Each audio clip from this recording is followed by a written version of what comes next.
Coach, that second, third quarter, I'm guessing you were pretty happy. So what went right in those stages of the game for your offense? Really, we just, we finally started hitting some of those deep balls that we've been missing. We found ourselves in a couple one-on-one situations and, put a good ball in the air and the receivers went and made a play. And that's, when we're hitting those type of things, this is when this thing gets pretty fun.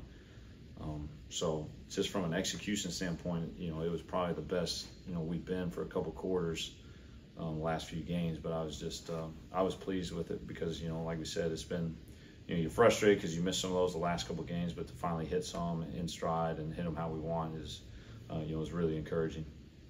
It feels like, too, still the receivers are winning a lot in those cases and maybe underthrow or protection. What's kind of leading to still maybe some of those yards being left on the field? It's the same thing, like last week, it's just one thing here or there. If it's protection one time, it's not having my feet set or having my feet how they're supposed to be to put the ball where we need it. But just continue to work it, to continue trying to get to a point, like Chase's that he caught there in the second quarter that kind of ended up leading to the scoring drive. I would much rather him catch that and go score so we don't have to call, 4 or 5 more plays down the red zone and try and go score from far instead. But yeah, we got to continue to work those things because when our guys win like that, we've got to put the ball where it's supposed to be so that we can go score on those plays. How do you balance, fourth quarter when it's a 2-possession game like that, trying to be aggressive, take those kill shots, and also just trying to kill clock? Right. You got to, the thing about us is you can't change, you can't change how we play as far as, we got to be smart and we can't just go as fast as possible, but we also got to stay in rhythm. And, I felt like we got out of rhythm a little bit the other night. It starts with me. I got to do a better job of putting us in a better position to do some things better and do some things differently. And doing things that are going to allow us to have success, get a few more first downs. But it's kind of a balance. When you are a tempo team, you've got to lead, but we got to learn how to play with the lead because, we're going to be in plenty more games this season where it's going to be the fourth quarter and we're going to have a 1-score, 2-score lead, and we got to go find ways to continue to stay productive and go finish drives and put them in the end zone. Rajay carrying a lot of the workload right now.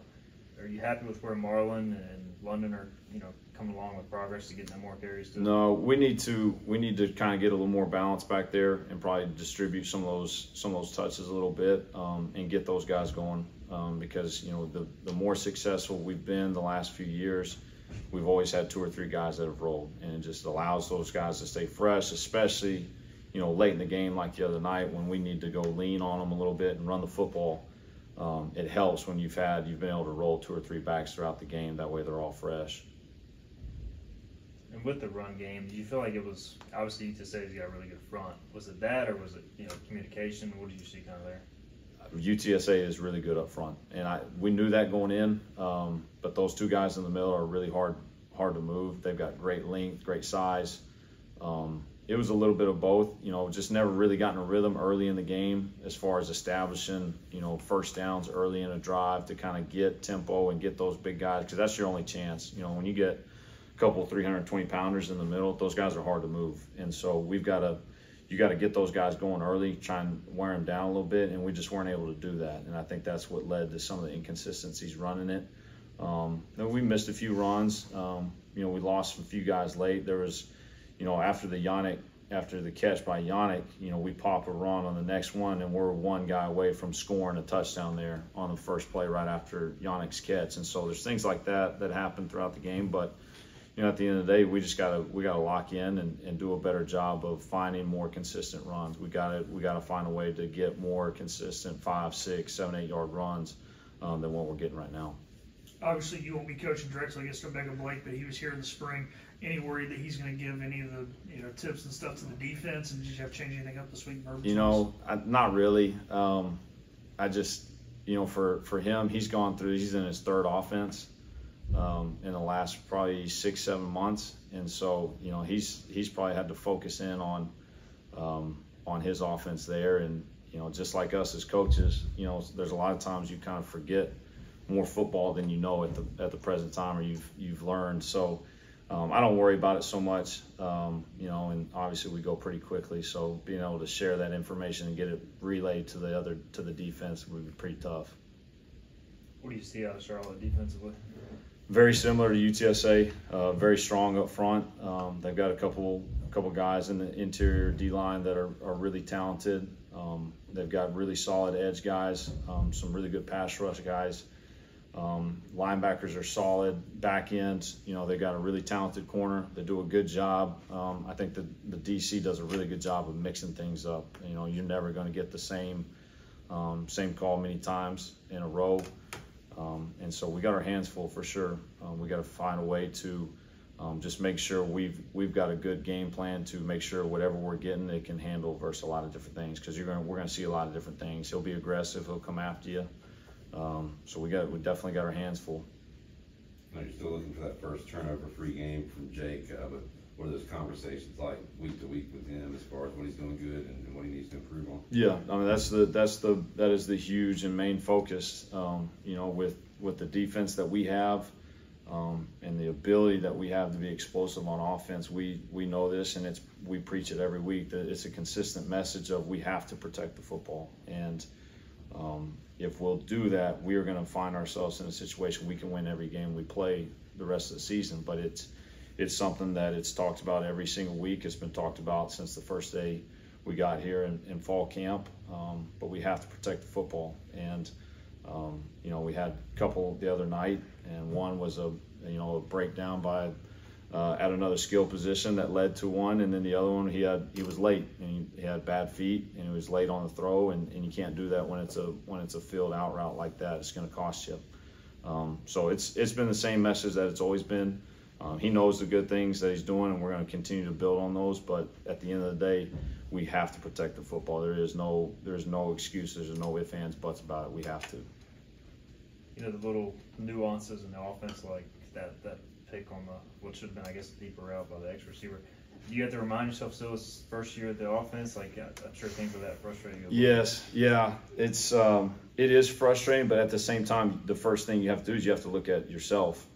First starts with me, and then it starts with the other coaches. Like, you can't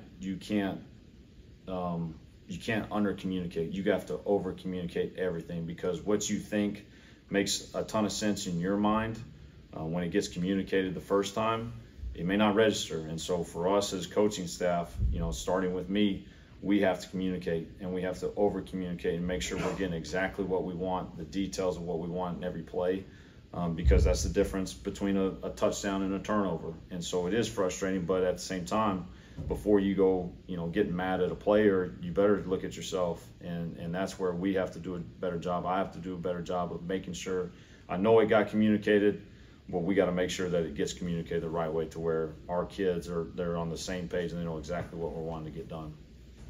Biggest score of the game might have been right there before halftime. How much do you put into those in the first half, coming out of the second half moments there? No, it's huge.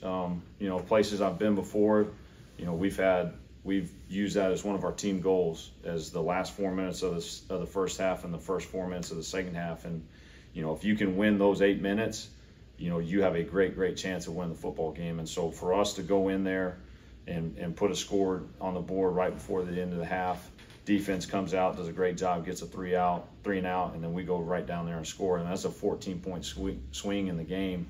And it was huge. And it was something, the thing I was most proud of, it was something we harped on all week, and it was something we said to the players of, it's time. We found ourselves down, for the first time in the game in a few weeks, and it was like, okay, we need to respond. We need to go do to somebody what's been done to us the last couple of weeks. And I thought our guys responded. They came out in the second half the right way, and went and attacked those guys. And so that was another step in the right direction in just the process of trying to build to where we want to get to as a unit and as a team.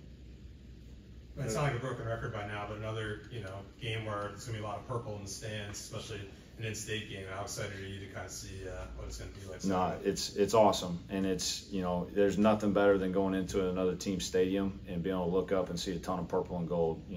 Hopefully it looks just like it did when we were up at ODU, but that's the greatest thing about Pirate Nation. They're gonna show up wherever we're at. And hopefully we can have a ton of purple there on Saturday and make sure we're celebrating with them afterwards.